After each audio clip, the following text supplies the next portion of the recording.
First 5 years he was in the league, he was the greatest goaltender that ever played. I mean, nobody will ever surpass his talent. I mean, you could throw a handful of rice at him and he'd catch everything. I remember Bobby Hull let a shot go, and boy, he had a big curve on a stick and hit him on his shoulder. And he's laying there on the ice, and Bobby Hull was supposed to, you better stay down, Terry. There's more coming at you. And he got up and won the Stanley Cup. There was nobody like Terry Sawchuk to me. He was a great guy. Just how good he was. He'd crouch and just dare you to put the puck, and you couldn't put a P by him. When he wanted to play hockey, nobody was any better than Terry. 103. That is the number of shutouts Terry Sawchuk recorded across his career, a record that stood untouched for 37 years. He played without a face mask, crouching low like a predator, daring every shooter in the league to beat him. His right arm was shorter than his left.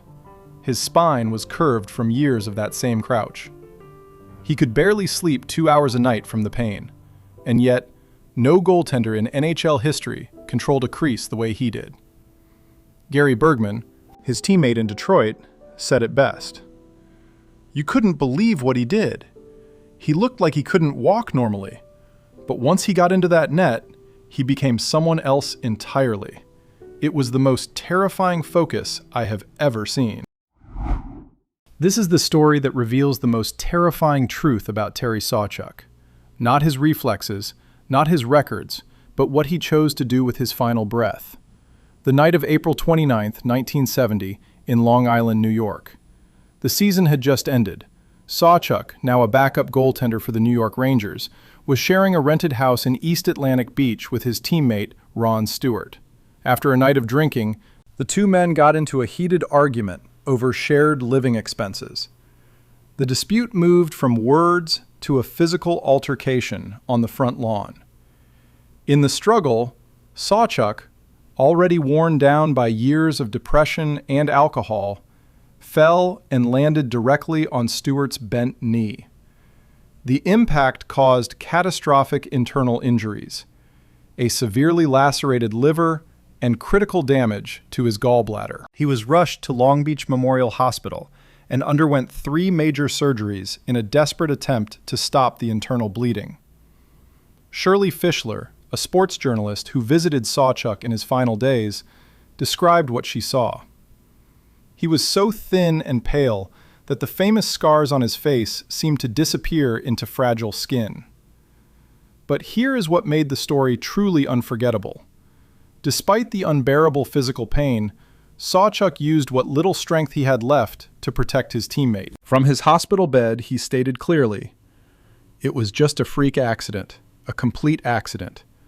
Don't blame Ron Stewart. I was the one who started the whole thing." On May 31st, 1970, Terry Sawchuk died from a blood clot. He was 40 years old.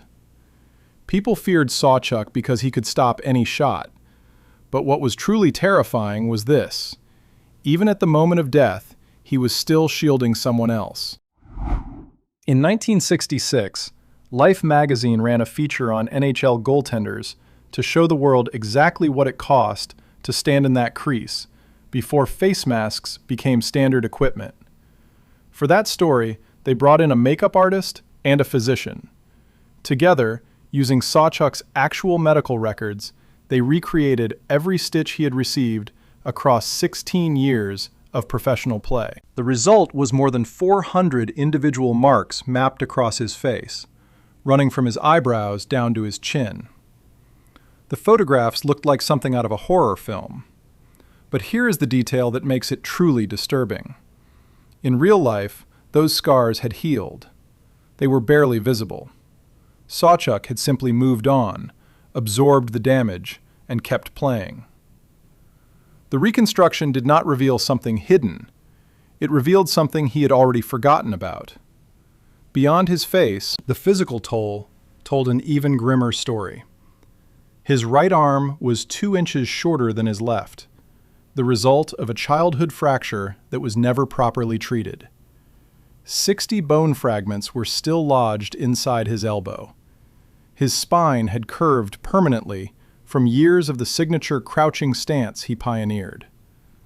Zach Plant, the legendary goaltender who became the first to wear a face mask regularly, understood this cost better than anyone. He once said, "Imagine going to work, and every time you make a mistake, a red light goes on and 18,000 people scream at you." Sawchuk lived with that pressure, with an unprotected face. Sawchuk himself addressed his injuries with characteristic dark humor. "We're the kind of people who made health insurance popular." In the spring of 1952, Terry Sawchuk was 22 years old and playing only his second professional season. What he produced in that year's Stanley Cup playoffs remains one of the most statistically dominant stretches any goaltender has ever delivered in postseason history. The Detroit Red Wings swept through both the Toronto Maple Leafs and the Montreal Canadiens without dropping a single game, 8 consecutive wins to claim the Stanley Cup. Across those 8 games, Sawchuk allowed just 5 goals total, posting a goals against average of 0.63 per game. He recorded 4 shutouts, all of them on home ice at Olympia Stadium. The opposing rosters were not weak. He was staring down Rocket, the most feared scorer in the league, along with Max Bentley of Toronto, names that defined the era. Sawchuk later described one pivotal moment against Bentley. "I knew Max Bentley was going to try to fake me, so I decided not to move. He passed to Smith, and I just managed to kick my leg out to stop the shot. That was the moment I knew we were going to win." Charles L. Coleman, who documented that era of NHL history, wrote simply, "Sawchuk played brilliantly and completely dominated the Leafs." Detroit general manager Jack Adams was equally direct. "Thanks in large part to Terry Sawchuk, this is the greatest team I have ever had." At 22 years old, he had just delivered a playoff performance that coaches and historians would still be referencing decades later. During the 1964 playoff semifinal between the Toronto Maple Leafs and the Chicago Blackhawks, Terry Sawchuk was not in the arena. He was in a hospital bed. A severely pinched nerve in his back had forced him out of the lineup and into medical care in the middle of the most important stretch of the season. The pain made normal movement difficult. Walking was a struggle. By every reasonable standard, he had no business being anywhere near a hockey rink. But when the team needed him for Game 3 of the series, Sawchuk told the doctors he was leaving. He drove directly to Olympia Stadium, put on his equipment, and took his position in the crease.